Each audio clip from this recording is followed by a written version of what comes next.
കർണാടകയിൽ ആൾക്കൂട്ടമർദ്ദനത്തിൽ കൊല്ലപ്പെട്ട വയനാട് പുൽപ്പള്ളി സ്വദേശി മുഹമ്മദ് അഷ്റഫിന്റെ മൃതദേഹം സംസ്കരിച്ചു. മലപ്പുറം പറപ്പൂരിലായിരുന്നു സംസ്കാരം. കഴിഞ്ഞ ഞായറാഴ്ചയാണ് ക്രിക്കറ്റ് കളിക്കിടെയുണ്ടായ തർക്കത്തെ തുടർന്ന് അഷ്റഫിനെ 25ഓളം ആളുകൾ ചേർന്ന് മർദ്ദിച്ചു കൊന്നു.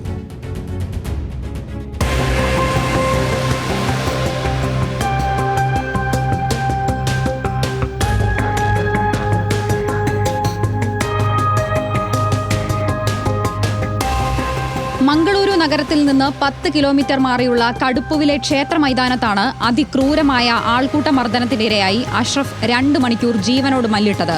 ആക്രിസാധനങ്ങൾ ശേഖരിക്കുന്ന അഷ്റഫ് കളി നടന്നുകൊണ്ടിരിക്കെ മൈതാനത്തേക്ക് എത്തുകയായിരുന്നു.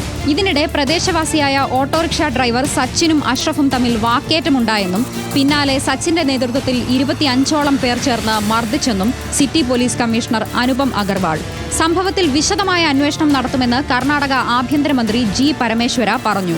His name is not known at this point of time, and also his identity has not been known, whether he has come from outside the state or within the state. A few people got together and beat him, and all that incident has happened, and subsequently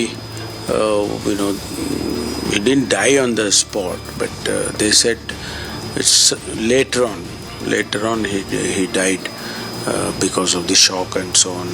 അക്രമത്തിൽ പങ്കെടുത്ത 15 പേരെ ഞായറാഴ്ച രാത്രി തന്നെ police arrest ചെയ്തു. ചൊവ്വാഴ്ച രാത്രി മറ്റ് 5 പേരും അറസ്റ്റിലായി. ചൊവ്വാഴ്ച രാത്രിയാണ് മരിച്ചത് മലയാളിയാണെന്ന് വ്യക്തമാകുന്നത്. വയനാട് പുൽപ്പള്ളി സ്വദേശി മുഹമ്മദ് അഷ്റഫാണ് മരിച്ചതെന്ന സംശയം ബലപ്പെട്ടതോടെ കർണാടക പോലീസിന്റെ സഹായത്തോടെ സഹോദരൻ ജബ്ബാറിനെ മംഗളൂരുവിലേക്ക് വിളിപ്പിച്ചു. മരിച്ചത് അഷ്റഫ് തന്നെയെന്ന് ബന്ധുക്കൾ സ്ഥിരീകരിച്ച ഉടൻ മൃതദേഹം ബന്ധുക്കൾക്ക് കൈമാറി. തുടർന്ന് മലപ്പുറം പറപ്പൂരിലെ ഖബർസ്ഥാനിൽ മൃതദേഹം ഖബറടക്കി.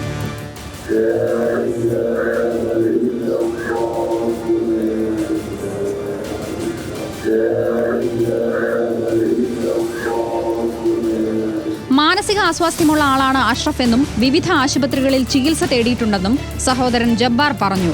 ആരോടും പ്രകോപനപരമായി പെരുമാറുന്ന ആളല്ല അഷ്റഫ് എന്നും സഹോദരൻ.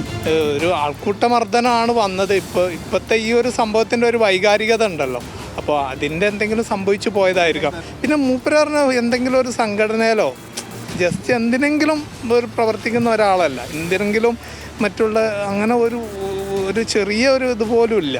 ബാറ്റ്, സ്റ്റമ്പ്, വടികൾ എന്നിവ കൊണ്ടായിരുന്നു ആക്രമണമെന്ന് പോലീസ് പറയുന്നു. അടിയേറ്റുണ്ടായ ആന്തരിക രക്തസ്രാവം മരണത്തിന് കാരണമായെന്ന് പോസ്റ്റ്മോർട്ടം റിപ്പോർട്ടിൽ പറയുന്നു. ന്യൂസ് മലയാളം, കണ്ണൂർ.